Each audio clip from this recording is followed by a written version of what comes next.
वर्धमान महान दिन विचरे हम। कल शास्त्री अंतिम वर्ष के छात्रों ने जो जो अपने भाव प्रकट किए थे उनको सुनकर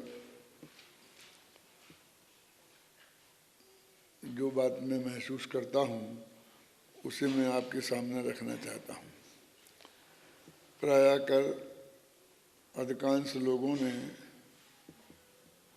अपने आने के संदर्भ में जो चर्चा की तो एक ही बात सामने आई कि भाई उनको बहुत ही अटपटा लग रहा था कि ये क्या है, कहाँ जा रहे हैं, हमने आकर गलती की है, हम कहाँ जा रहे हैं, कैसे वो आ गए।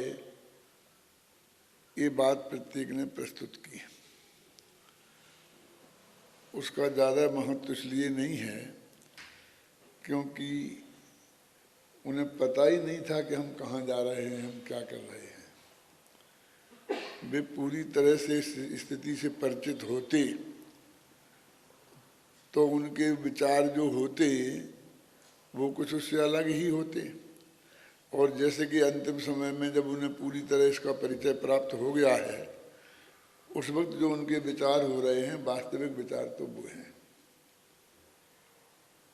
उसमें से एक बात हमको खासकर समझने के लिए मिली कि हम इस बात में पूरी तरह सफल नहीं हैं कि महाविद्यालय क्या है, उसमें क्या पढ़ाया जाता है और उसके पढ़ने के बाद हम क्या बनेंगे, इस बात को हम समाज में सही तरीके से प्रस्तुत नहीं कर पाए।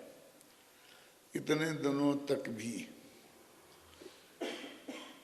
अधिकांश लोगों ने कहा कि हमको टोडरमल स्मारक भवन का परिचय नहीं था और साथ में ये भी कहा कि यहाँ में हमारे कोई चाचा पढ़ते थे, हमारे भाई बड़े भाई पढ़ते थे, हमारे ये पढ़ते थे और उन्होंने हमें प्रेरणा दी। ये दो बातें परस्पर विरुद्ध नहीं लगती हैं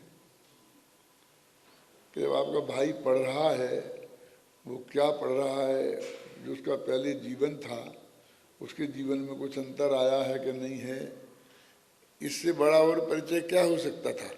उसका भाई चाचा यहाँ पढ़ रहा था, वो उससे बात कर रहा था और फिर भी वो कहता कि मैं से अपरिचित था। ये परस्पर विरुद्ध कथन है।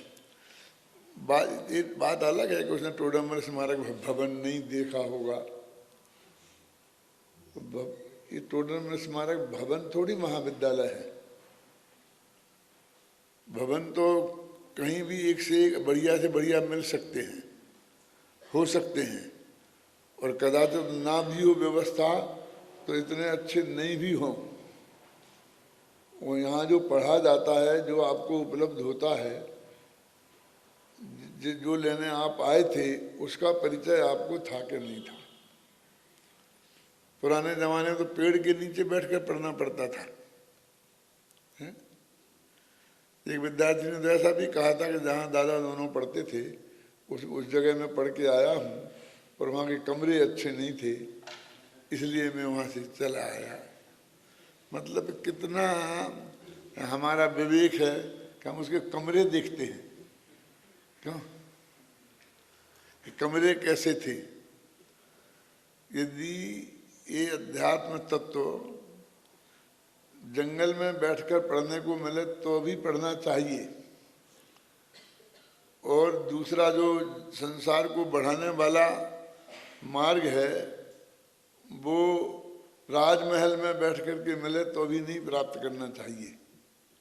मेरे कहने का अर्थ ये है कि ये कहकर मैं कोई आपकी गलती नहीं बता रहा हूँ, ये कह रहा हूँ कि आपका उस वक्त बहुत अपरिपक्व बुद्धि थी और जो आपका असमंजस था वो तो बुद्धि की अपरिपक्वता और ये समझ लीजिए कि हमारे प्रचार की वो कमी कि जो हम उन तक इस बात को नहीं पहुंचा पाए कि आप कहाँ जा रहे हैं। देखो भाई, जगत में जितनी भी और विद्याएं हैं वो सब अर्थकरी विद्या हैं,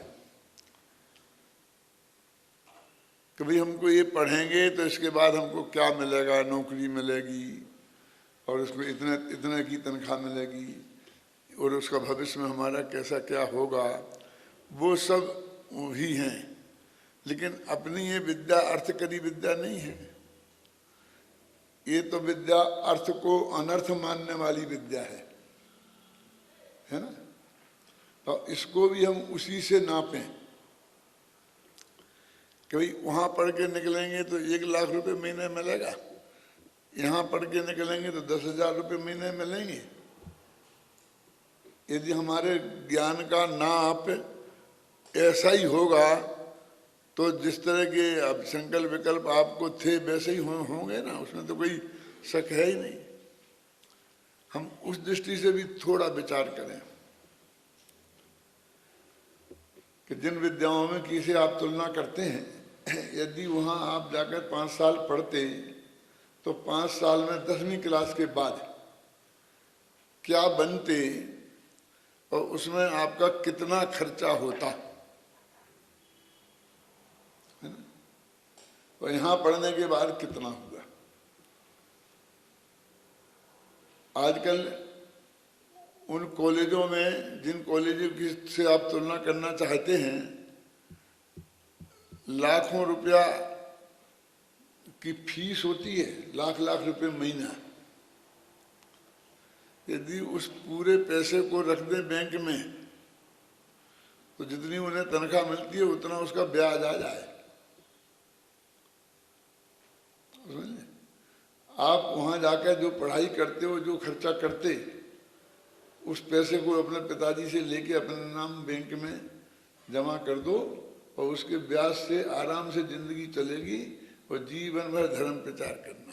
तुलना ही करना है ना उससे, तो यदि उससे तुलना करना है तो।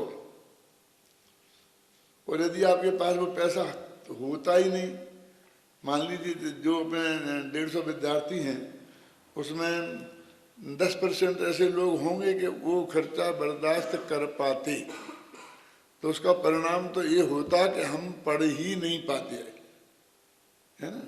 और जो भी जहाँ था, जो अपने गांव में खेती होती थी तो खेती करता, दुकानदारी होती थी छोटी मोटी तो वो छोटी मोटी दुकानदारी करता, जो भी स्थितियां बनती वो बनती।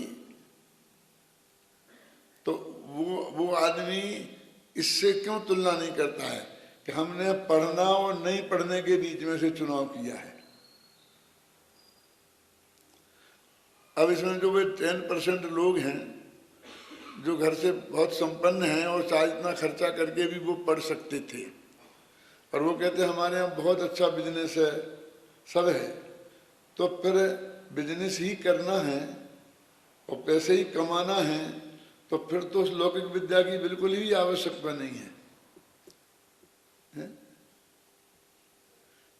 आप MBA होंगे तो MBA में किसी कंपनी में नौकरी ही कर सकते हैं। वो MBA आपके घर के बिजनेस में कुछ काम आने वाला नहीं है।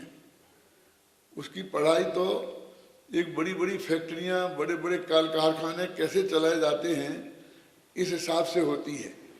उसका फाइनेंस कैसे मैनेजमेंट करना, उनके सारा हजारों कर्मचारी काम करते हैं तो उसको कैसे मैनेज करना, ये पढ़ाया जाता है। यहाँ आपको तो अपने हाथ से काम करना है कि 3 कर्मचारियों के साथ काम करना है, वो विद्या भी उसमें काम नहीं आती। तो हम अपनी परिस्थितियों के हिसाब से यदि उसका चुनाव करें, और सबसे बड़ी बात तो ये है जो मैंने शायद कल परसों ही कही थी कि हम जब शाकाहार की बात करते हैं तो उसे स्वास्थ्य के पॉइंट ऑफ व्यू पर बहुत जोर देते हैं कि ये बहुत स्वास्थ्य के लिए अनुकूल है और मांसाहारी प्रतिकूल है। तो उसमें मैंने कहा के विरुद्ध भी तर्क आ सकते हैं, लेकिन हमारा तो अहिंसा का सिद्धांत है। कल कोई आपसे कहे कि यदि मांस खाने से आपका स्वास्थ्य ज़्यादा अच्छा रहेगा तो आप किसी जीव को खाकर मांस खाने के लिए तैयार हो जाएंगे क्या? तो सवाल क्या है, उसका सवाल क्या है स्वास्थ्य वाला पॉइंट ऑफ व्यू? एक बहुत माइनर हिस्सा हो सकता है चिंतन के लिए। असली तो हमारा जो अहिंसा सिद्धांत है वो सिद्धांत, उसके आधार पर ही हम निर्णय कर सकते हैं ना कि हमारा क्या खाद्य और क्या अखाद्य है, ख्याल में है ना। तो ऐसे ही ये जब भी इस अध्यात्म विद्या जो आपने पढ़ी है पर उसके साथ तुलना करते हैं तो आप उस आर्थिक पहलू को इतना महत्वपूर्ण क्यों रखते हैं? ये तो हम पहले ही दिन कहते हैं हर एक से कि यहाँ आएगा तो कोई भूखा नहीं रहेगा और अरबपति भी नहीं बनेगा, है ना? ये तो कहते ही है ना। आप हुए क्या है? आप एक ग्रेजुएट हुए हैं सिर्फ। MBA तो पोस्ट ग्रेजुएशन की पोस्ट है, आप अभी ग्रेजुएट ही हुए हैं ना। तो arts graduate, commerce graduate, science graduate, जितने भी जो ग्रेजुएट हैं उनसे आप तुलना करें, यदि आर्थिक तुलना ही करनी है तो आप देख लीजिए कि आपका जो यहाँ प्रोफेसर जो पढ़ा रहे हैं वो लाख लाख रुपए महीने तक पा रहे हैं ना। जो श्रेयांश जी आए थे कल, वीर सागर जी आए थे कल, पा रहे हैं कि नहीं पा रहे हैं? और वो आर्ट्स ग्रेजुएट को वहाँ भी कोई यदि स्टॉप पर पहुँच जाएगा ना तो वो पाएगा। तो उसमें भी आप पीछे कहाँ रहे? जो डिग्री आपके पास है, जितना समय आपने दिया है, जितनी मेहनत आपने की है, उस मेहनत के अनुसार से आप लौकिक में पढ़ाई के कौन से हिस्से से अपन पीछे रह गए? लेकिन मैं एक बहुत भयानक दृश्य की तरफ आपका ध्यान आकर्षित करना चाहता हूँ। अपने यहाँ एक विद्यार्थी डॉक्टर महेश शास्त्री मध्य प्रदेश में गवर्नमेंट सर्विस में है और वो इस पोस्ट पर पहुँच गए हैं कि मिनिस्टर के बाद सीधा उनका ही नंबर आता है। वे शिक्षा विभाग में हैं और उसमें भी संस्कृत शिक्षा विभाग में है। सीधा मिनिस्टर का उनसे संपर्क रहता है। अभी मुझे 6 महीने पहले मिले तो मेरे सामने रोने लगे कि मैं तो इस्तीफा देता। क्यों भाई क्यों? हम तो तुम्हारा नाम का उदाहरण दे दे करके लोगों को बताते हैं कि हमारा एक विद्यार्थी इस पोस्ट पे पहुंच गया है। ऐसा क्यों कर रहे हो? बोले क्या बताएं, काम नहीं कर सकते हैं। क्यों? जब जो मिनिस्टर है, कोई महिला वहाँ मिनिस्टर थी, वो इतने गलत काम करने के लिए बोलते हैं कि जो अपन किसी कीमत पर कर ही नहीं सकते, और इतना अनावश्यक दबाव डालते हैं क्या कि मैं आपको कह नहीं सकता हूं इसलिए मैं इस्तीफा दे रहा हूं। आपको पता नहीं है कि आप ये जो जिनको IAS ऑफिसर, बड़े बड़े ऑफिसर और जिनको ये कह रहे हैं, उनकी क्या मानसिक स्थिति है और क्या दुर्दशा है। क्या जो नैतिकता आप लोगों के 5 साल तक जीवन में आई है, जो उन महेश जी के जीवन में भी आई थी, आज वो वहां काम नहीं कर सकते हैं।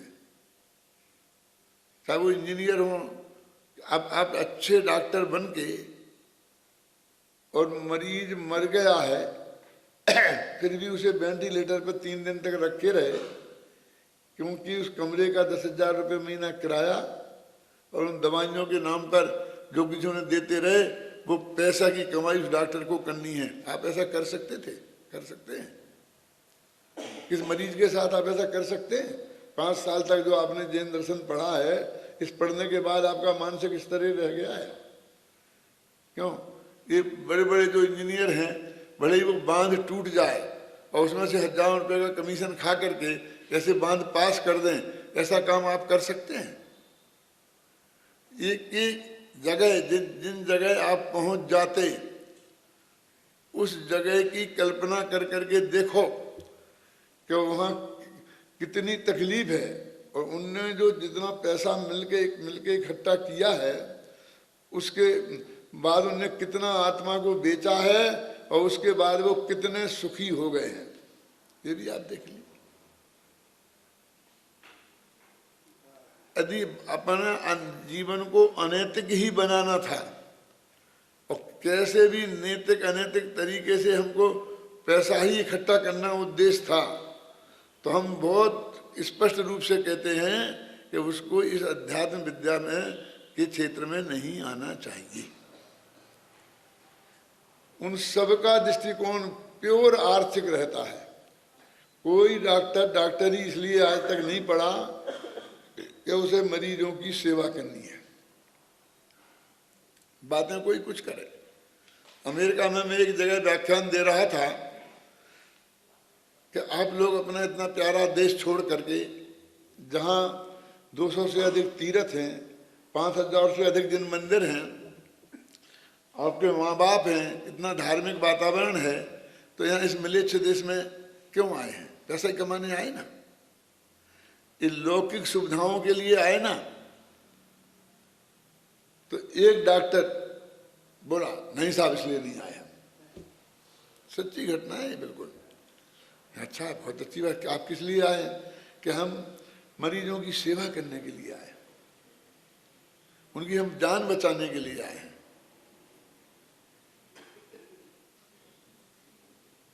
मैंने कहा बहुत अच्छा है यदि आप इसलिए आए हैं, लेकिन मेरे 2-3 प्रश्न हैं कि मरने वाले मरीज के हिंदुस्तान में कम थे? यदि राख ही खानी थी तो घर के घूरे की क्या खराब थी?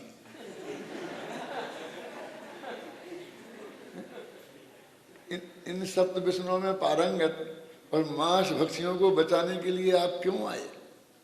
शुद्ध शाकाहारी सात्विक लोगों को बचाने के लिए आप अपने देश में क्यों नहीं रहे? मरीजों की कमी वहां थी क्या? इन बातों में क्या दम है? एक डॉक्टर कार्डियोलॉजिस्ट है, आज तो बहुत अच्छे धार्मिक पुरुषों में से है वो। उन्होंने अपना धंधा बंद कर दिया है और 24 घंटा धर्म के लिए समर्पित हैं। अमेरिका में मंदिर भी बनाया है दिगंबर का, आप लोग जानते हैं सब। उनकी घटना है, उनके घर में मैं ठहरा हुआ था। एक पहाड़ी पर उन्होंने बहुत सुंदर किले जैसा मकान बनाया था, उसमें वो रहते थे और उनकी माँ भी उसमें रहती थी उनके साथ में। तो वो माँ एकदम हमारे सामने फूट फूट कर रोने लगी। तो हमने पूछा क्यों क्यों, क्या बात है, क्या बात है? बोले क्या बताएं क्या बताएं। मैं कहा नहीं बोलो क्या बात क्या है। तो उसने जो कहानी बताई वो कितनी दर्दनाक थी उसकी कल्पना करो। बोले हम राजकोट में रहते थे, दिन में 3 बार मंदिर जाते थे, 2 बार गुरुदेव का टेप सुनते थे, विद्वानों का प्रवचन सुनते थे, सब बहुत बढ़िया था। और हमारे पति को हार्ट अटैक हुआ और हमारा बेटा जब तक यहाँ से पहुँचा तब तक उनका स्वर्गवास हो गया था। तो उस बेटे को बहुत दुख हुआ कि मैं इतना बड़ा कार्डियोलॉजिस्ट हूँ और मैं अपने पिता को भी नहीं बचा पाया।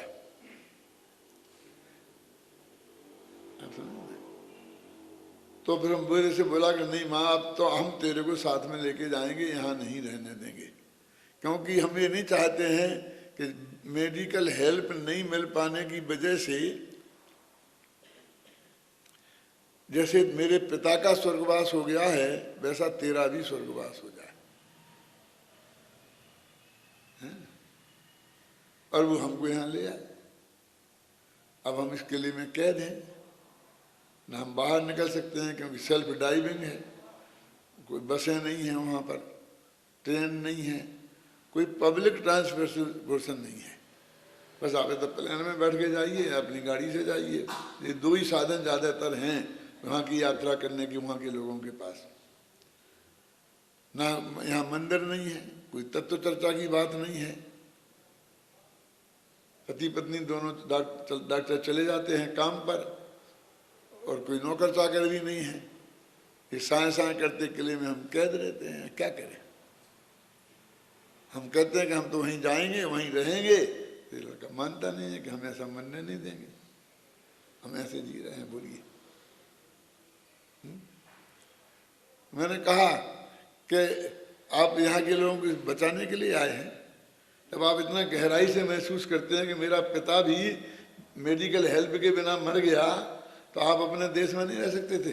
कार्डियोलॉजिस्ट के अपने देश में भूखों मरते हैं। यहाँ भी उनको बहुत कमाई है। कहने का अर्थ ये है कि वे सब लोग सिर्फ पैसे के लिए ही वो विद्याएं पढ़ते हैं, और वो उनको लगता है कब मेरे को मौका मिले, कब मैं अधिक से अधिक फीस मरीज से वसूल कर सकता हूँ। कोई भी क्षेत्र में आप जाकर के चले जाइए, हर क्षेत्र में बस पैसा पैसा पैसा। थोड़ी आदर्श बातें भी करेंगे तो देश की सेवा, समाज की सेवा, शरीर की सेवा, बस ऐसे ही नाम की बातें करेंगे, और इससे आगे धर्म तो वहाँ कुछ हो ही नहीं सकता है। तो वो सब अर्थकरी विद्याएं हैं, मेरे कहने का मतलब ये है। और वो जो भी जहाँ जो काम कर रहे हैं, मैं वो बात पूरी नहीं दोहराऊंगा जो पहले मैं आपको सुना चुका हूँ कई दफ़े, कि भाई उन क्या करते हैं, क्या काम है, क्या कैसा उनका रहन सहन, कैसा उनका खाना पीना, कैसा उनका जीवन, कैसा उनका पारिवारिक जीवन है, उसको हम जाकर के देख तो लें, तो हमको अंदाज़ा लग जाएगा कि वो विद्या अच्छी थी कि ये विद्या अच्छी है। तो ये तो इस क्षेत्र में आकर और पैसे से ही तुलना करना, तो हमने फिर क्या अध्यात्म सीखा है, क्या सीखा है? ये तो वास्तविक में जिन लोगों का ऐसा कहना है कि हमारे घर में पूरा धार्मिक वातावरण था, पूरे मुमुक्षु लोग थे, हमारे पिता दादा उनने हमको यहाँ भेजा है प्रेरणा से, उनसे मैं ये कहना चाहता हूँ कि वो नहीं जानते थे कि यहाँ के बाद 5 साल बनने के बाद ये शास्त्री ही बनेंगे, और जो हमारे 600 शास्त्री सारे देश में हैं वो लगभग उन जैसे ही रहेंगे। हमारे बहुत साथी हमको इस बात के लिए बहुत प्रेशर कहते हैं कि हम इस बात को समझाएं कि तुम यहाँ आकर शास्त्री बनकर MBA बन सकते हो, हर लाइन में जा सकते हो, ऑफिसर बन सकते हो, ये बन सकते हो, ये बन सकते हो, ये समझाएं तो हमको विद्यार्थी ज़्यादा मिलेंगे। हम कहते हम ये नहीं समझाना चाहते, ये समझा करके हमको नहीं लाना है। ये बात तो हम उसी लेवल तक समझाएंगे कि आप भूखों नहीं मरेंगे। क्या एक सामान्य गृहस्थ के लिए जितना शुद्ध सात्विक जीवन बिताने के लिए आवश्यक है वो आपको गारंटी से उपलब्ध होगा। मैं बहुत सच्चे हृदय से कहता हूं कि यदि मैंने कल बहुत निगाह डाली सारे देश पर, कभी कौन आदमी अब सबसे अच्छी स्थिति में है, उसी संदर्भ में आपकी बातें सुन सुन करके, तो मेरे चित्त में जो बात आई मैं आपको कहता हूँ, आपको बहुत आश्चर्य हुई होगा कि मैं कहता हूँ कि शांति कुमार पाटिल ही वो व्यक्ति है जो सबसे ज़्यादा भाग्यशाली है।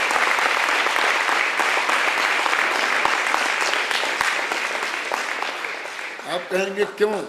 अरे जिसे आत्मख्याति पढ़ने और पढ़ाने को मिल रही है, और जिसके 60-65 आदमी सामने बैठकर आत्मज्ञाति की एक एक पंक्ति पढ़ते हों और उन्हें ऐसे श्रोता मिल रहे हों, इससे महाभाग्य दुनिया में कुछ नहीं हो सकता। उन्हें क्या मिलता है और इसकी तुलना करना वो तो कुछ नहीं है, उसको उसकी कोई कीमत ही नहीं है। हमने खुद गवर्नमेंट सर्विस सिर्फ इसी तर्क के आधार पर छोड़ी थी कि हम सूरदास और तुलसीदास कब तक पढ़ाते रहेंगे, हम शकुंतला की कमर कब तक नापते रहेंगे, ये श्रृंगार रस की बातें हम कब तक पढ़ते पढ़ाते रहेंगे। हमको तो समय सार और आत्मख्याति पढ़ना पढ़ाना है। इसी तर्क के आधार पर 30 वर्ष की उम्र में गवर्नमेंट सर्विस छोड़कर इस जंगल में हम आए थे जहाँ कुछ नहीं था। अब दूसरी की बात तो मैं जाने दो, गोदगा जी के सगे भाई हमें दिन में रोज 2 दफे कहते थे कि तुम कहाँ आ गए, काय को भटक गए, हमारे क्या है, कुछ नहीं होने वाला है। दिन में 3 दफे तो वही कहते थे। हमारे सब रिश्तेदारों ने भी हमको बहुत कहा था कि आप पागल हो गए हो। जब आपने इतनी मेहनत करके इस स्थिति में पहुंचे कि आप लेक्चरर प्रोफेसर हो जाएंगे, बड़े बड़े पोस्टों पे पहुंच जाएंगे, तब जाकर एक बनिया की नौकरी में जा रहे, उसे छोड़ छाड़ करके, ख्याल में ना। लेकिन वो इस पीड़ा को कहाँ समझ सकते थे। मैंने जो ये बात कही है आपको अटपटी लगी होगी, लेकिन जब हम खुद पढ़ के निकले थे और एक अशोकनगर में जाकर वहाँ पढ़ाते थे, तो कौन जो हमने पढ़ा था, जिसमें हमारा मन रमता था, उसे पढ़ने वाला कोई नहीं था। बालवत पाठमाला भाग 1, 2, 3, 4 पढ़ाओ, तो उन विद्यार्थियों को मैं न्यायदीप का पढ़ाता था, आप मीमांसा पढ़ाता था, पकड़ पकड़ के ला करके, ख्याल में है ना। वो तो सब पढ़ाता ही था, कौन जो पढ़ाना पड़ता है। लेकिन ये भी आप मीमांसा, न्याय, प्रमेय, रत्नमाला, आप ख्याति, ये पढ़ने वाले विद्यार्थियों के लिए हमारी कितनी बड़ी तड़प है। जब अभय कुमार जी यहाँ से जाने लगे थे, तब मैंने उन्हें यही बात समझाई थी। 3 पेज का पत्र लिखा था, बहुत बड़ा, उनके घर वालों को भी और उन्हें भी, कि आप क्या खो रहे हैं आपको पता नहीं है। आज यदि वो अभय कुमार जी उस दिन से यहाँ रहते, तो ये 600 विद्यार्थी उनके भी होते, है ना, और उन्हें ये सब्जेक्ट पढ़ाने को मिलते। वो संजीव गोधा की तरफ तो निगाह डालो,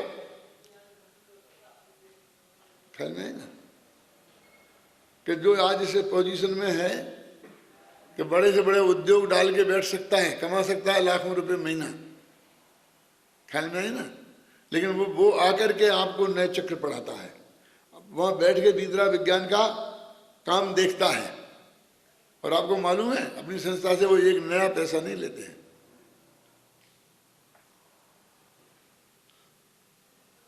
क्या मेरे कहने का अर्थ ये है कि वो तो किसी दिन भी साल 6 महीना पढ़ा के बंद कर सकते थे ना।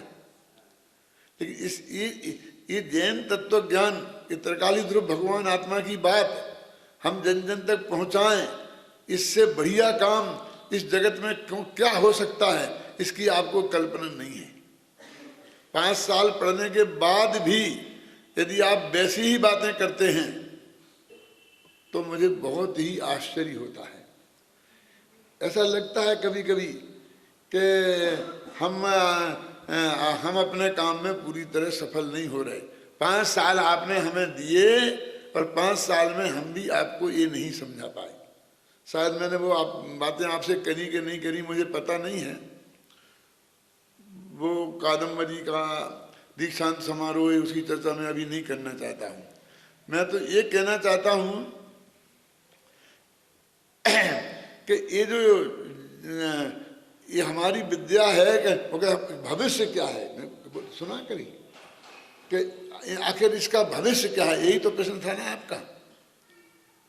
तो मैं कहता हूँ क्या भविष्य है? अरे ये तो मोक्ष माने जैन दर्शन के विद्वान आप बन रहे हो ना, तो इसका भविष्य तो मोक्ष ही है। गणधर देव की गद्दी पर बैठकर और कोई कहे कि इसका क्या भविष्य है, कि मुझे क्या मिलेगा, क्यों है? मैं पूछता हूं, जो मैंने शांति कुमार का नाम लिया तो कोई मक्खन लगाने की कोशिश नहीं की है। आज हमारे श्रेयांश कुमार, सुदीप कुमार, वीर सागर, ये सब लाख लाख रुपए महीने पर पा रहे हैं, और जैन दर्शन की इसी डिग्री के आधार पर, जैन दर्शन की डिग्री विशेषज्ञता के आधार पर, लेकिन उन्हें आत्मख्याति पढ़ाने को मिलती है। उनके पास हैं 60 विद्यार्थी जैन दर्शन की, 3-4 विद्यार्थी बैठे रहते हैं, ऊपर ऊपर की बातें सुनते होंगे।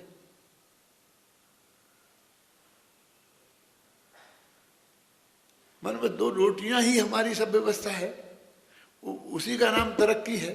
ये मनुष्य भवन सिर्फ उसमें ही लगाना चाहते हैं क्या हम अधिक से अधिक पैसा जोड़ के इकट्ठा करके और चले जाएं, तो फिर इसका कोई अर्थ नहीं है। हम वही महिमा बताएं और उसी दिशा में आपको बताएं कि आप ये लेन जा सकते, ये लेन जा सकते। अब ग्रेजुएट ही तो हैं, पोस्ट ग्रेजुएट होने की तो सारी लाइनें खुली हैं ना। हम थोड़ा बहुत एक कहते हैं कि भाई वो आदमी इस पोस्ट पर पहुंच गया, वो इस पर पहुंच गया, वो इनकम टैक्स ऑफिसर हो गया, वो सेल टैक्स ऑफिसर हो गया। आपको बनना है sale tax officer, income tax officer. ये वो यहाँ पर एक थे क्या नाम, निहाल चंद सोगानी ऐसा कुछ नाम था, निहाल चंद था, सोगानी नहीं तो क्या थे दूसरे। तो वो सेल टैक्स में अच्छे ऑफिसर थे, वो ईमानदारी से काम करना चाहते थे, लेकिन कोई उन्हें ईमानदारी से काम नहीं करने देता था। वो कहते थे भैया मेरे को तो क्लर्की पे बैठा ले रहो, ऑफिसर थे, और मुझे तो हेड ऑफिस में लगा दो, वहाँ क्लर्की करता रहूँगा, मुझे नहीं जाना है फील्ड में। फील्ड में जाने पर पैसा बरसता है उन दोनों डिपार्टमेंट में। वो 30 साल की सर्विस में 30 साल पुरानी साइकिल पर ही ऑफिस जाते जाते रहे, साइकिल भी 30 साल पुरानी, नई साइकिल भी नहीं खरीद पाए। और उन्हें हमने अपनी आंखों से देखा, अपनी हमारी साथ सभा के डेली के सोता रहे 25 बरस तक लगातार इसी जयपुर में। यदि आप ईमानदारी से शुद्ध सात्विक आजीविका के साथ में अपना जीवन बिताना चाहते हैं और इस अध्यात्म को जीवन में उतारना चाहते हैं और लोगों तक पहुंचाना चाहते हैं, तो वो रास्ता नहीं है। यदि आपने सचमुच जैन दर्शन को ग्रहण किया है और जिसे जो हम लोगों का उद्देश्य है उसको प्राप्त किया है, तो उसमें जाकर के भी आप कुछ नहीं कर पाएंगे, वहाँ आपको नरक मिलेगा, उस जगह बैठ नहीं सकते हैं। हम उस नरक में से निकल के आए हैं। स्कूल में पढ़ाते थे, संस्कृत हिंदी पढ़ाते थे, क्या तकलीफ होगी हमें, बोलिए। वहाँ भी हमें कोई ना घूस लेनी पड़ती थी, ना देनी पड़ती थी, कुछ नहीं थी।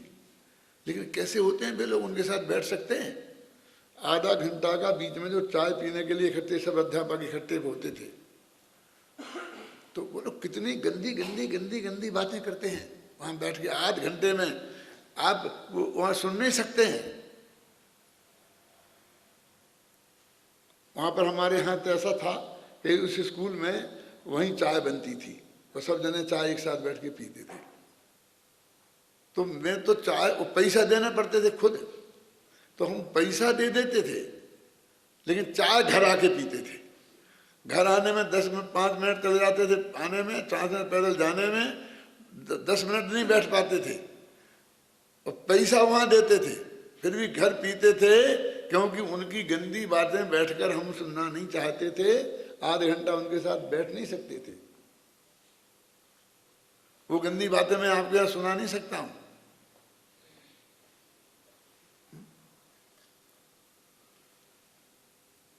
हमारे स्कूल में जब परीक्षा होती थी तो दूसरे स्कूल के भी लोग, उनका भी केंद्र रहता था, तो लड़कियों वाले स्कूल से लड़कियां भी आती थी। तो उन लड़कियों में बहुत सी लड़कियां अपने जैन समाज की होती थी, तो सब लोग उनको किसी दृष्टि से देखते थे। अब उनको भी उनकी निगाह समझ में आती है, तो सब हमारे पास आते थे कि शास्त्री जी हमारा रोल नंबर कहाँ है, हमारा ये कहाँ है, हमारा ये कहाँ, सब बताते थे। हम उनको बताते थे, हेल्प करते थे। सब बैठे बैठे क्या बात है, शास्त्री जी की तो 5 उंगलियां घी में है।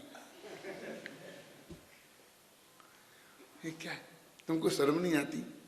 ये मेरी कोई भाई की लड़की है, मेरी कोई चाचा की लड़की है, मेरे कोई ये सब मेरे रिश्तेदार हैं, इनके माँ बाप मेरे श्रोता हैं। ये लड़कियां मेरे पास धर्म पढ़ने के लिए आती हैं मंदिर में, और तुमको सिर्फ एक ही खोटी निगाह है और कोई दूसरा कुछ है ही नहीं। शास्त्री जी हम भी आपका मंदिर में प्रवचन सुनने आ सकते हैं? क्यों नहीं, आओ ना, खूब आओ। आए और पीछे बैठ के चुपचाप सुन के गए। फिर वहाँ बोलते हैं कि शास्त्री जी एक बात बताओ। क्या? कि आप जो हम बोल रहे थे आप वैसा ही मानते हो क्या? जवाब देने को सुनना नहीं है।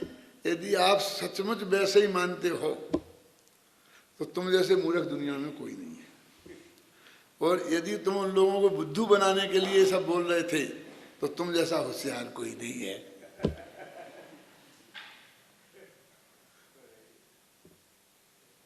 मैं ये कहता हूं कि किसी अच्छे से अच्छे क्षेत्र में जो मैं आपको बता रहा हूं वो जाकर देख लेना, प्रयोग करके देख लेना कि उन लोगों के बीच में बैठने लायक स्थितियां नहीं है।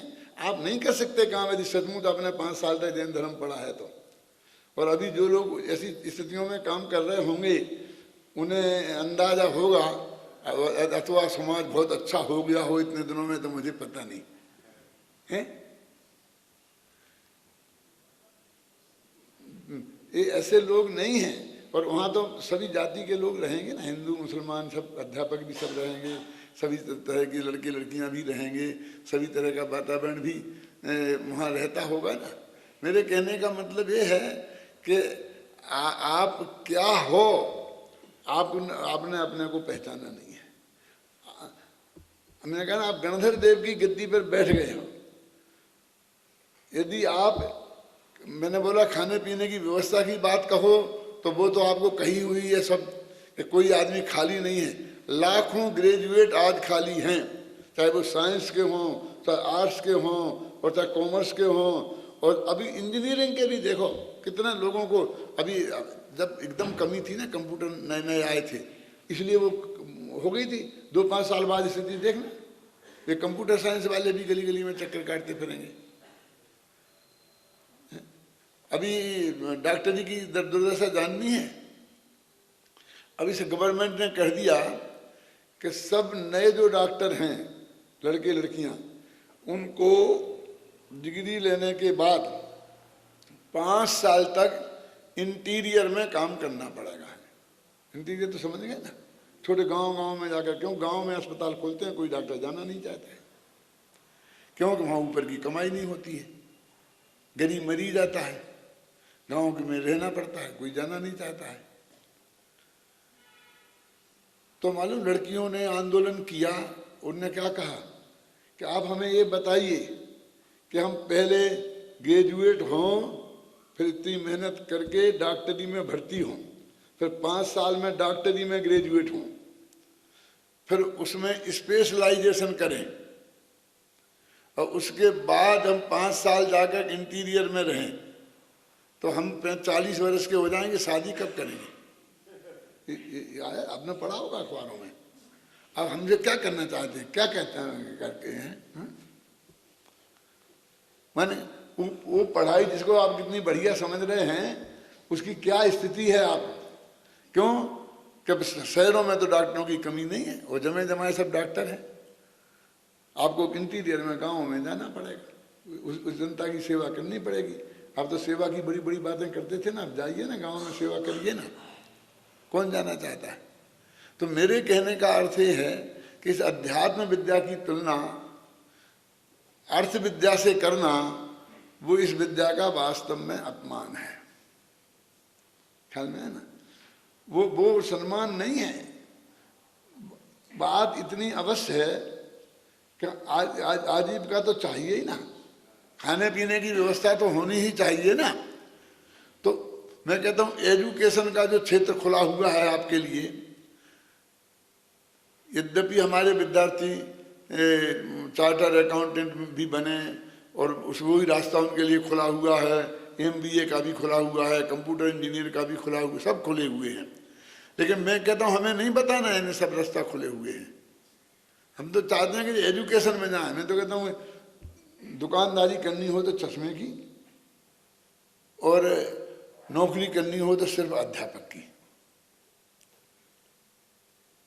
जब मोहम्मद गौरी ने पृथ्वीराज को, मुझे आता है कोई, उसकी नहीं होगी दूसरे की होगी, और जब उससे कैद में था राजा, और उससे पूछा कि तुम्हें काम करना पड़ेगा और खाने को सिर्फ एक अनाज मिलेगा, बोलो क्या चाहिए? तो मैं काम करूंगा बच्चों को पढ़ाने का, और खाने को एक चना अनाज चुनूंगा, बस चना। कि क्यों? कि चना ऐसा है, उसकी रोटी भी बनती है, उसकी दाल भी बनती है, उसका पूड़ी पकवान भी बनता है, बेसनिया भी बनता है, लपटा भी बनता है, कड़ी भी बनती है, सारे तरह की चीज़ें एक अनाज से बन सकती हैं। और अध्यापक अपने क्षेत्र का सम्राट होता है। वो 50 विद्यार्थी बैठे हैं, लेकिन वो सबसे बड़ा होता है। सब लोग उसे सबसे उत्कृष्ट आदमी मानते हैं। छोटे छोटे बच्चे जो है ना, उनसे यदि पूछो, ज़्यादा समझदार नहीं हुए हो, तो बेटा तुम क्या बनोगे? तो मास्टर। वो सबसे बड़ा पद यही दिखता है। फिर धीरे धीरे लोभिया हो जाते हैं ना, तो फिर डॉक्टर इंजीनियर कहने लगते हैं कि हम एक और पोस्टों की बात करने लगते हैं। सबसे पहले तो वो मास्टर ही उसको सबसे बड़ा दिखता है, प्रशासक रहूंगा ना। तो उसने जवाब दिया कि तेरे को अभी भी राजापन की बू तेरे में से नहीं निकली है, क्योंकि तुझे 50 विद्यार्थियों का शासक बनना है और तुझको जो खाने का सबसे बढ़िया सब पकवान जिसमें बनते हैं ऐसा खाना चाहिए। अब चश्मे की दुकान से क्या लेना देना है? अरे तेरी दुकान पे जितने आएंगे आंख के अंधे गांठ के पूरे आएंगे, चाहे तो तू नेत्र दान दे उन्हें, बढ़िया से बढ़िया। आदमी की 2 आंखें सबसे प्यारी होती हैं, उन्हें वो दे दे दान, चाहे तो बढ़िया से बढ़िया। और ठगना हो तो अंधों को चाहे इतना लूट ले। इस चश्मे में 100 रुपये का चश्मा 1000 रुपये में, 2000 रुपये में, 5000 रुपये में ऐसा आता है, आप जानते हैं ना। मुझे तो पता नहीं है इनका भाव, क्योंकि बच्चे मुझे बताते नहीं हैं। यदि वो जानते हैं कि बता देंगे तो दादा ये पहनेंगे ही नहीं। तो बहुत पीछे पड़ते हैं तो कह देते हैं क्या करें, उस दुकानदार ने हमसे पैसे लिए ही नहीं। तो दुकानदार से कहते हैं भैया तुम ले जितना तेरे उतना तो ले ले, तो वो कहता है नहीं हम ले लेंगे, बच्चों से ले लेंगे। आप क्यों फिक्र करते हो? आप समझे ना, 1 के 10 से कम नहीं करते हैं चश्मे की दुकान वाले। लूटना है तो खूब चांस है लूटने की, अंधों को लूटो जितना लूटना है, और दान करना है तो इससे बढ़िया और क्या। अंधे को क्या चाहिए 2 आंखों के अलावा, है? ऐसे ही ज्ञान में सब अज्ञानी लोग ही तुम्हारे पास आएंगे। यदि तुम्हें दया करना है तो ज्ञान दान से बड़ा दान इस जगत में नहीं होता है कोई। और ऐसा लिखा मोक्ष मार्ग प्रकाशक में कि अनंत भगवान शंभु शरण में बैठकर गणधर देव बैठकर ये ही काम करते हैं, है ना। ज्ञान दान सर्वश्रेष्ठ दान है। आप तुलना कर लो, आहार दान और ज्ञान दान में कितना फर्क है? औसत दान क्या उसके ज्ञान दान के सामने टिक सकता है? अभय दान टिक सकता है? तो ज्ञान दान तो ये सर्वश्रेष्ठ दान है। और अब बात रही कि साहब ये तो हम किसी भी क्षेत्र में जाते, मेडिकल कॉलेज में जाकर के भी मेडिकल कॉलेज के प्रोफेसर बन जाएंगे, क्यों? तो हमने काम तो वही किया ना फिर, क्यों? लेकिन मैं कहता हूँ मेडिकल की पढ़ाई पढ़ाना इसी का नाम ज्ञान दान है। हम समझते नहीं ज्ञान दान काय का नाम है। ये सम्यक ज्ञान, ये भव का अभाव करने वाला ज्ञान है, इसका नाम ज्ञान दान है। कि कोई भी पढ़ाई पढ़ाने का नाम ज्ञान दान है। ये लूटने की विद्या में करना, वो डाकू भी अपने बेटे को डाकू की कला सिखाता है, क्यों?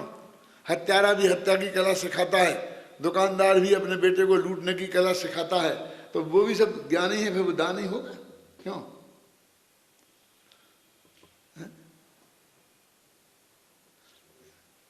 सचमुच यदि आपने ज्ञान दान लिया है तो ज्ञान दान अधिकारी के आप ही हैं। कल किसी लड़के ने बहुत अच्छी बात कही थी कि भाई जो कम चीज होती है वो ज्यादा कीमती होती है।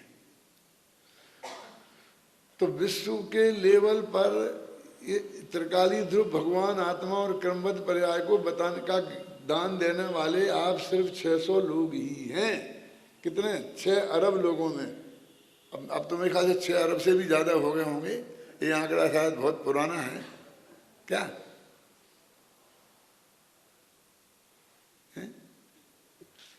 कि साहब लेकिन इसको लेने चाहिए तो सबको।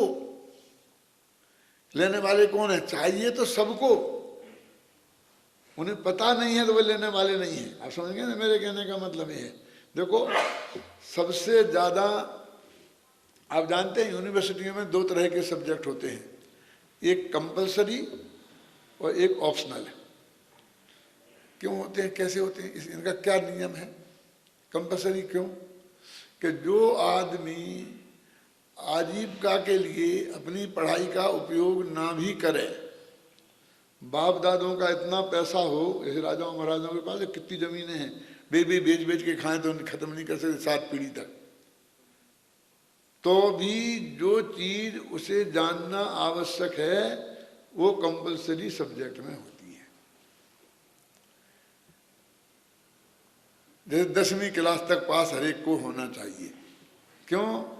कि यदि उसे रेल में जाना है, टिकट खरीदना है, तो टिकट पे क्या लिखा है, कहाँ से कहाँ की गाड़ी है, कितने बजे जाती है, नोटिस बोर्ड पे क्या लिखा है, वो जानकारी चाहिए कि नहीं।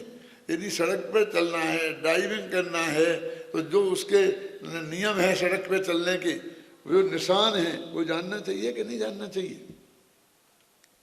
माने जो कुछ भी काम ना करे वो जीवन में, सिर्फ जीने के लिए, जैसा भोजन जरूरी है ना, ऐसे ही चलने फिरने के लिए, सारे देश में घूमने के लिए जो चीज जरूरी है वो सब कंपलसरी सब्जेक्ट में आती है।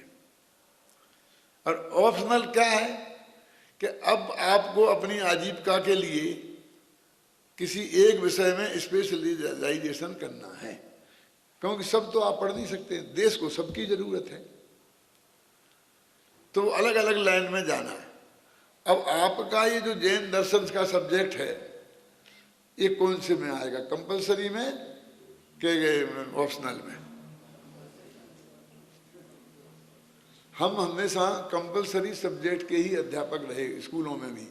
जैसे हिंदी, संस्कृत, आजकल 3 लैंग्वेज हो गई ना, कि 3 लैंग्वेज कंपलसरी सब्जेक्ट में होती है 10वीं क्लास तक। उसके बाद में तो फिर खत्म हो जाती है। क्योंकि एक अपनी मातृभाषा, एक राष्ट्रभाषा हिंदी और एक विश्व भाषा अंग्रेजी, ये 3 चीजें आपको जानना चाहिए। इसलिए क्या होता था, हमारे 4-4 सेक्शन होते थे, तो हमारा कंपलसरी सब्जेक्ट रहता था। वो चारों सेक्शन के विद्यार्थी, चाहे कॉमर्स वाले हों, चाहे आर्ट्स वाले हों, चाहे साइंस वाले हों, वो कंपलसरी सब्जेक्ट उनको पढ़ना ही पड़ता था। अभी भी वही है वहाँ पर। कॉमर्स माने जो पेपर है ना, तो हम वही पढ़ाते थे। तो ABC ऐसे सेक्शन होते थे, तो हम पढ़ाते थे। तो पहले A सेक्शन में पढ़ाया, फिर B में पढ़ाया, फिर C में पढ़ाया, तीनों में एक ही सब्जेक्ट पढ़ाया, तो हमको याद हो जाता था। फिर हमको किताब ही खोलनी नहीं पड़ती थी। 3 दफ़े जो रिपीट किया हमने एक दफ़े पढ़ाने के बाद में, तो वो तैयार रहता था पूरा सब्जेक्ट। तो ये जैन दर्शन आपके लिए कंपलसरी सब्जेक्ट है ना। और उसमें अब करुणान योग के विशेषज्ञ बनना है आपको, कि चरुणान योग के बनना है, कि प्रथमान योग के बनना है, कि इतिहास के बनना है, कि भूगोल के बनना है, कि अध्यात्म के बनना है। अब इसमें फिर अपन निकालो, जैन दर्शन में आपको न्यायाचार्य बनना है, कि व्याकरणाचार्य बनना है, कि साहित्याचार्य बनना है, आप समझे क्या बनना है। तो वो सब ऑप्शनल में जाएंगे, क्योंकि वो मोक्ष में जाने के लिए जरूरी नहीं है। आप स्पेशलाइजेशन सब्जेक्ट पढ़ना चाहें तो पढ़ें, लेकिन जो अध्यात्म है वो कंपलसरी सब्जेक्ट है। वो हर एक आदमी को उसकी जरूरत है। यदि 6 अरब आदमी है तो 6 ही अरब आदमी को जरूरत है ये जानने की कि मैं भगवान आत्मा हूँ। चित्रकारी ध्रुव भगवान आत्मा मेरे अंदर विराजमान है, उसमें अपनापन होने का नाम सम्य दर्शन है। ये किसको नहीं जानना है बोलिए? जिसको सुखी होना है, और सुखी होने माने मोक्ष में जाना है, उसका उपाय तो यही है। तो आपके पास तो कंपलसरी सब्जेक्ट है। बहुत से हमसे लोग कहते हैं कि दुनिया सब रिटायर्ड हो, दादा आप कब रिटायर्ड होगे? बात तो अच्छी की तुमने, कोई ने तो पूछा आज तक। मैंने कहा ये सारे रिटायर्ड होने वाले लोग फिर रिटायर्ड होकर क्या करते हैं? क्यों थावड़ा जी, आप अपने रिटायर्ड होके आए ना, अपने धंधा पानी बंद करके, फिर क्या कर रहे हो? अब अभी रिटायर्ड हो कि नहीं हो, हम आपसे पूछ रहे हैं। जो रिटायर्ड होने के बाद सारा जगत करता है, वो तो हमने, यदि उसको रिटायरमेंट कहते हो तो 30 वर्ष की उम्र में हमने कर ले लिया, और हमसे तुम कह रहे अभी तो रिटायर्ड नहीं हो रहे। तो क्या करना है? बोला मैं आपसे पूछता हूं कि रिटायर्ड होने के बाद हम क्या करते हैं, क्या करेंगे? नहीं, सब मुनिराज बन जाएंगे, सब साधु बन जाएंगे। बहुत से लोग कहते साधु बन जाओ, साधु बन जाओ। तो साधु बनने के बाद हम क्या करेंगे? क्या करना चाहिए हमारे लिए? क्यों? वही आत्मा की बात सुनेंगे, समझेंगे, पढ़ेंगे, पढ़ाएंगे, उसी का संभव होगा तो ध्यान करेंगे। इसके लिए तो रिटायर्ड हुआ जाता है भाई साहब। जिसके लिए सारी दुनिया रिटायर्ड होती है, वो आपको इस नई उम्र में 15-16 वर्ष की उम्र में मिल गया, आप तो रिटायर्ड ही हो, ख्याल नहीं ना। वो काम आपको इस देश में मिल गया और उस काम से आप देखिए, मैंने अभी मेरी एक किताब आने वाली है जो कल ही मैंने ख़त्म की है और कल ही प्रेस में दी है, वो 2-3 दिन में आपके हाथ में आ जाएगी। क्या नाम? उसका नाम है रहस्यपूर्ण चिट्ठी का। क्या नाम है? रहस्यपूर्ण चिट्ठी का। तो उसमें मैंने ये बात लिखी है बहुत मार में कि क्या करने लायक काम क्या है, टोडरमल जी ने वो बताई। तो वो टोडरमल जी ने वो चिट्ठी विक्रम संवत 1811 में लिखी थी। आप सुने ना? वो एक क्यों बता रहा हूँ, इसमें एक रहस्य है। और फिर वो 1815 में, 1811 से 1814-15 में, माने उसके 2-3 साल बाद उन्हें अपनी आजीविका के लिए जयपुर जैसा 10,000 घर थे उस वक्त, और उस वक्त का एक घर माने 10 आदमी का, 1 लाख जैनी थे टोडरमल जी के ज़माने में जयपुर में। इस जयपुर जैसा जिसमें 200 मंदिर थे, नगर छोड़कर एक सिंघाना गांव है यहाँ से 150 किलोमीटर दूर, वहाँ किसी के यहाँ मुनीमी करने जाना पड़ा था आजीविका के लिए। वो सिंघाना जाना अमेरिका जाने जैसा था। उस जमाने में जब यातायात के साधन नहीं थे, पैदल या बैलगाड़ी से जाना पड़ता था, तो 6 दिन में पहुंचते होंगे। दिन में कितना चलेगा आदमी? आज मुनिराज कितने चलते हैं? आज मुनिराज को जयपुर से सिंघाना जाने में जितना समय लगता है उतना ही समय लगा वो कम से कम। क्यों? और अमेरिका में तो पहुंच जाते हैं हम 24 घंटे के भीतर भीतर। और वहां एक भी जैनी था कि नहीं था पता नहीं, लेकिन कोई ऐसा आदमी नहीं था कि जिससे वे चर्चा करते, कि जिसे सुनाते, कि जिससे भी कुछ सुनते उस जमाने में। टोडरमल जी जैसे विद्वान आदमी को। और ऐसा नहीं था कि लोगों को पता नहीं होगा, लोगों को इतना पता था कि लोग बहुत दूर दूर से पत्र लिख करके उनसे शंकाओं का समाधान करते थे, और लोग उनसे मिलने के लिए आते थे प्रश्नों का उत्तर खोजने के लिए। जिनमें एक साधर्मी भाई ब्रह्मचारी राजमल जी थे, वो तो 3-4 दफे जयपुर आए उनसे मिलने के लिए, और उन्होंने लिखा है कि मैं जयपुर में आया टोडरमल जी से अपने शंकाओं का समाधान करने के लिए, वे यहाँ नहीं मिले तो मैं आगरा चला गया, और आगरा में भूधर दास जी से मिला और उनसे अपने प्रश्नों का उत्तर लिया। फिर वहाँ से लौट के फिर मैं जयपुर आया टोडरमल जी से मिलने के लिए, तो फिर भी टोडरमल जी मुझे यहाँ नहीं मिले।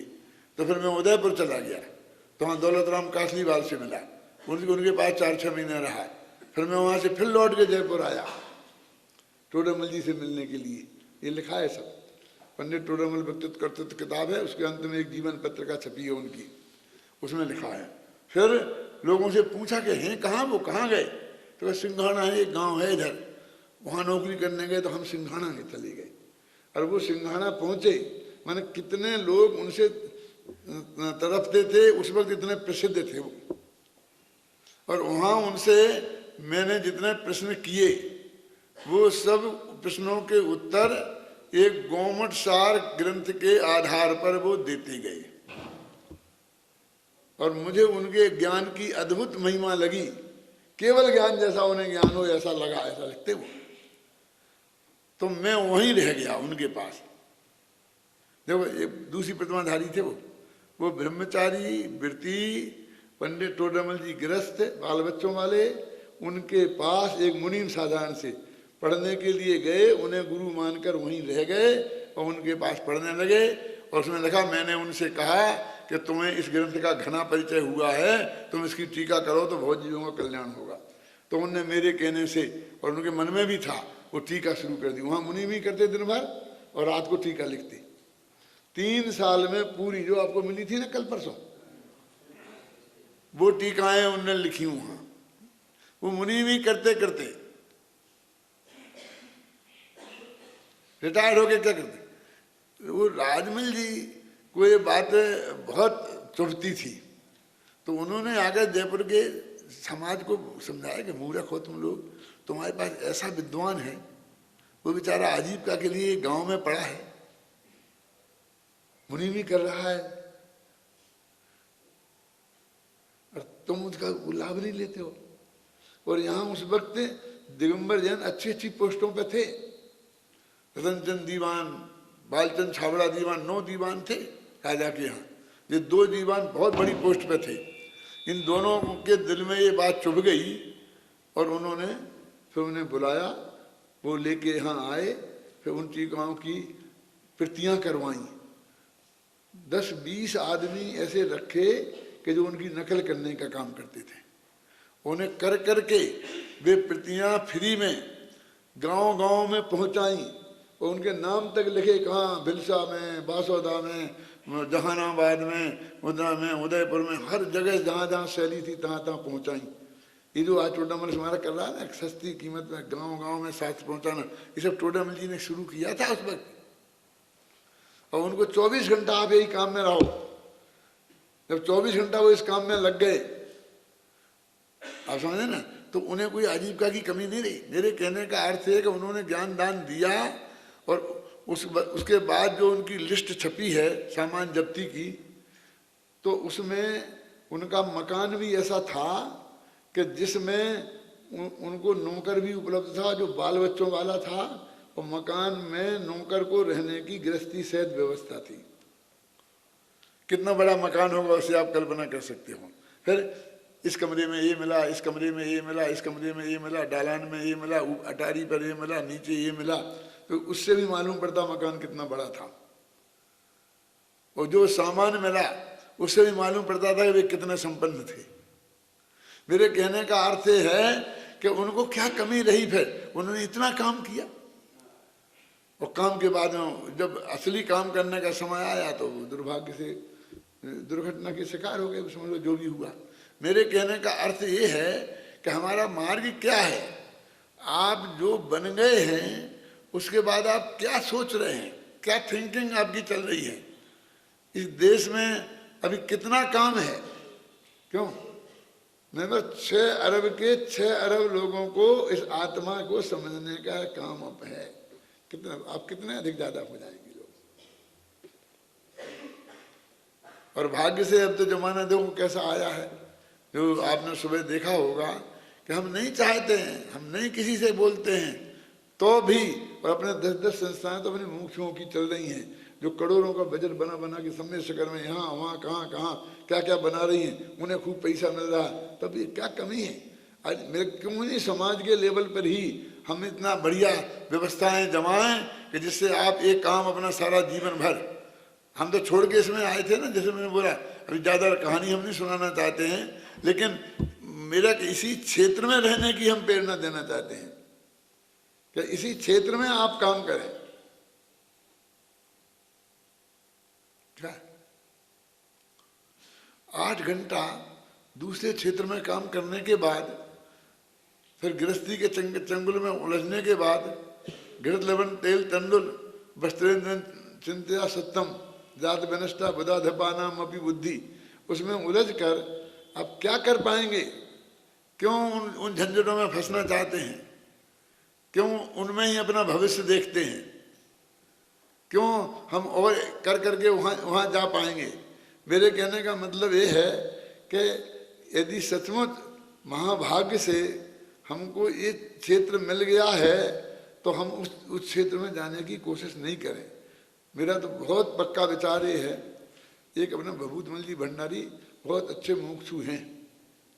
जब महाविद्यालय खुला था तो इन्होंने जयपुर में एक बहुत बड़ी बिल्डिंग खरीदी थी और उसमें भी विमल का शोरूम डालना चाहते थे। विमल का शोरूम तो आप समझते होंगे ना, ये विमल कंपनी है, ये शायद किनकी है, इनकी है, अंबानी की, और उसका कपड़ा बनता मिल है, उसका शोरूम खोल के तो उन्होंने कहा हम आपके 8-10 विद्यार्थियों को अपने शोरूम में लगा देंगे, सबको सेल्समैन बना देंगे। वो समझते बहुत खुश होंगे पंडित जी, क्योंकि अपन को ये चिंता थी, हर एक को कहना पड़ता है ना कि हम आपको गारंटी देते हैं, आपको गारंटी देते हैं, आपको आजीविका के क्षेत्र में चिंता नहीं करनी पड़ेगी, तो आपके मैं 10 विद्यार्थियों को काम दे दूंगा। मैंने कहा यदि आपने हमारे एक भी विद्यार्थी को वहां लगाया तो हमारे शत्रुओं की लिस्ट में नंबर 1 पर आपका नाम होगा। बहुत अच्छे मेरे मित्र हैं वो अभी भी। क्यों क्यों आप कैसी बात कर रहे हो? मैंने कहा हमने आपके शोरूम के लिए अच्छे सेल्समैन पैदा करने के लिए 5 साल इन विद्यार्थियों पर मेहनत नहीं की है, इनको आत्मख्याति इसलिए नहीं पढ़ाई है कि ये तुम्हारी सेल्समैन ही करें।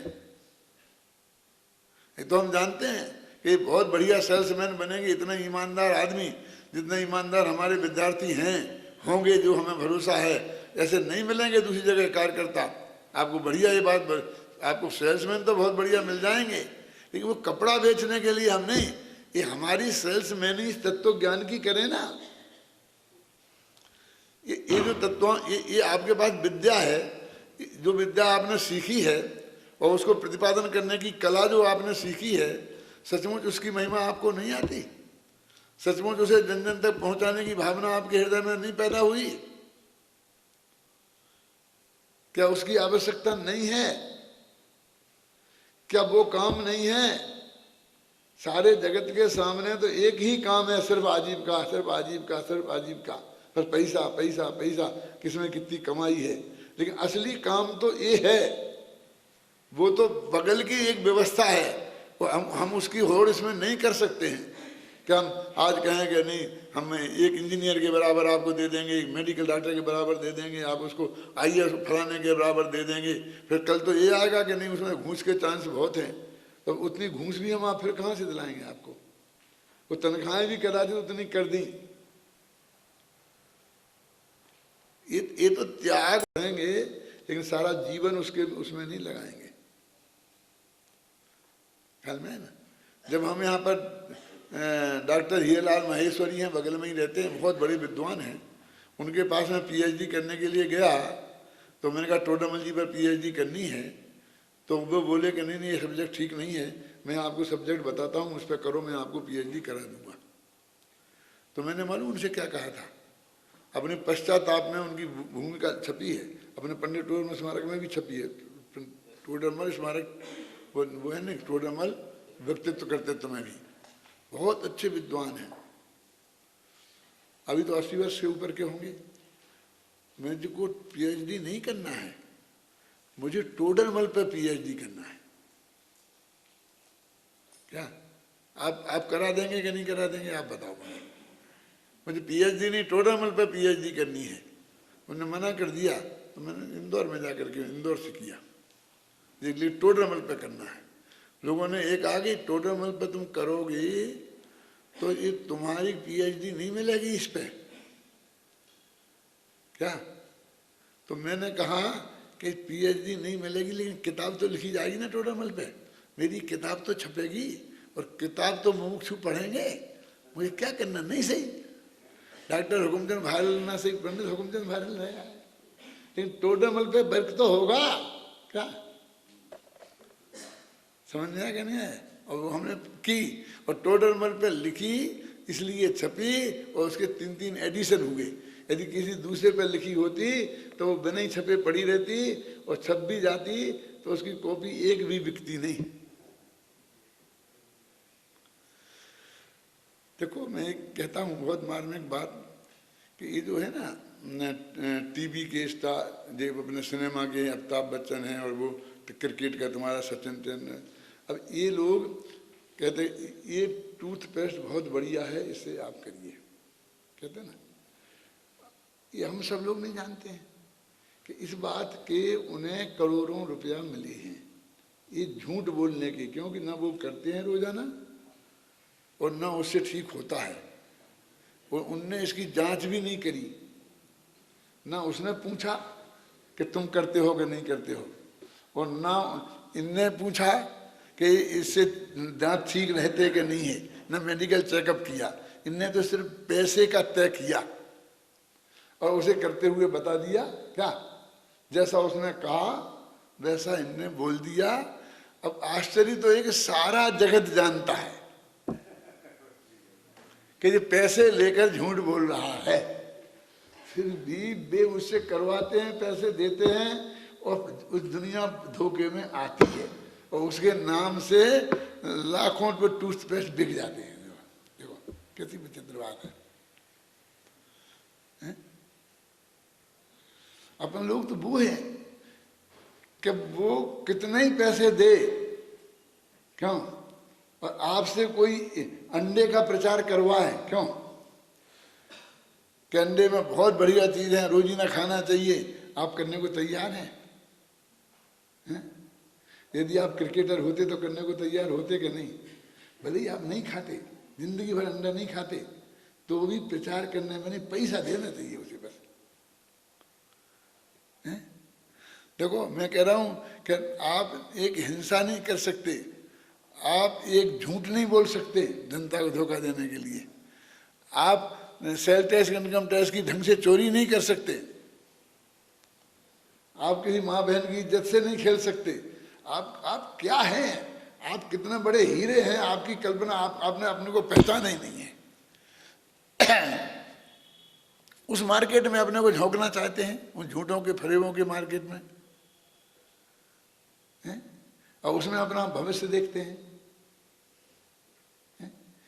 जरा कल्पना करो कि एक डॉक्टर अपना डॉक्टरी में भविष्य देखता है कि मास्टरी में, कि वो कपड़े की दुकान में, बोलो।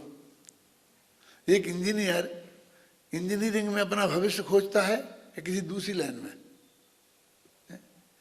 आपको अपना भविष्य अपनी लाइन में खोजना चाहिए, मैं ये कहना चाहता हूं। फिर भी जो लोग दूसरी लाइन में जाते हैं वो कोई हमारी घृणा के पात्र नहीं हो गए। कोई डॉक्टर अपनी दुकान पर बैठ जाए और कपड़ा बेचे तो हम उससे घृणा थोड़ी करते हैं, हमारे अरुचि के कारण नहीं हुए, हमारा उनमें वैसे ही वात्सल्य रहेगा। लेकिन जो इसके लिए अपना जीवन समर्पित करेंगे आत्मकल्याण में और इस वाणी के प्रचार प्रसार में अपने जीवन को लगाने के लिए, उनसे विशेष वात्सल्य होगा, विशेष प्रेम होगा, विशेष भक्ति होगी, विशेष अपनापन होगा। वो तो नेचुरल है, होना ही चाहिए, उसमें क्या बात है।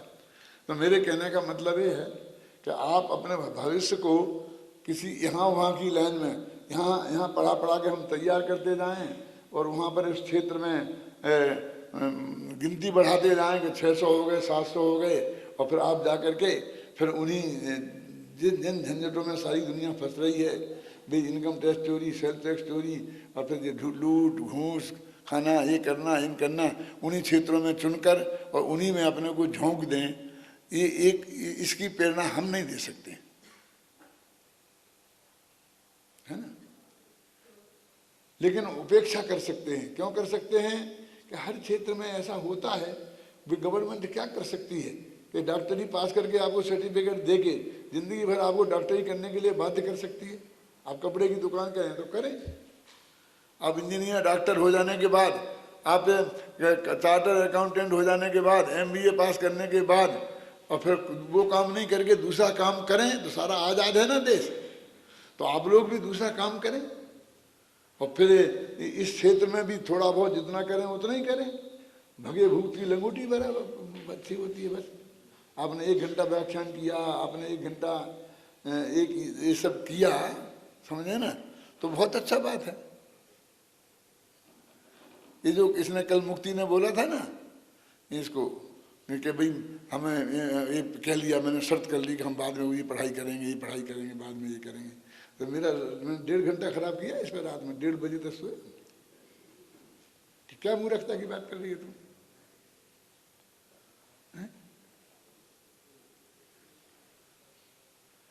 करना तो जिसको होगा, जो वो करेगा, समझ नहीं ना। लेकिन वस्तुतः हमारा अपना भविष्य हमें अपने इसी क्षेत्र में खोजना चाहिए। आप समझे ना। यदि पुण्य का उदय होगा पैसा तो छप्पर फाड़ के आता है। इतनी बड़ा संकट खड़ा हो गया था, आपने देखा ना सब। हमने किसी से नहीं मांगी, किसी से अपील नहीं की, कुछ नहीं किया। भावना ये थी कि हमको और अधिक से अधिक विद्यार्थी भर्ती करने का चांस मिले। हम एक विद्यार्थी को बिना भर्ती करे लौटाते थे तो हमको कितनी तकलीफ होती थी हम जानते थे। एक लड़का ने कल जो ऐसा बोला कि मैंने कुछ नहीं पढ़ा 5 साल तक, कुछ नहीं पढ़ा 5 साल तक, मुझको इस बात पे बहुत आश्चर्य हुआ कि 5 साल तक कुछ नहीं पढ़ करके, इतना इस तरफ करके, हर कोई मैच नहीं छोड़ा, कोई नहीं किया, तो क्या हमारे विद्यालय में ऐसे लड़के भी 5 साल तक रह सकते हैं? ये रह गए, ये कैसे हुआ? बहुत विचार मेरे को आया। फिर मैंने अंत में निर्णय किया कि इसमें सबसे ज़्यादा बड़ी गलती मेरी ही है। क्यों? कि जब ये शांति जी, अन्ना जी, बड़े दादा किसी केस को लेके आए कि हम इसको निकालना चाहते हैं, तो मैं ही सबसे बड़ी बाधा उनसे बना कि नहीं नहीं नहीं, निकालना का रास्ता अच्छा नहीं है, जो सीखेगा थोड़े सीखने दो, रहने दो, करने दो, ये करने दो, ये करने दो।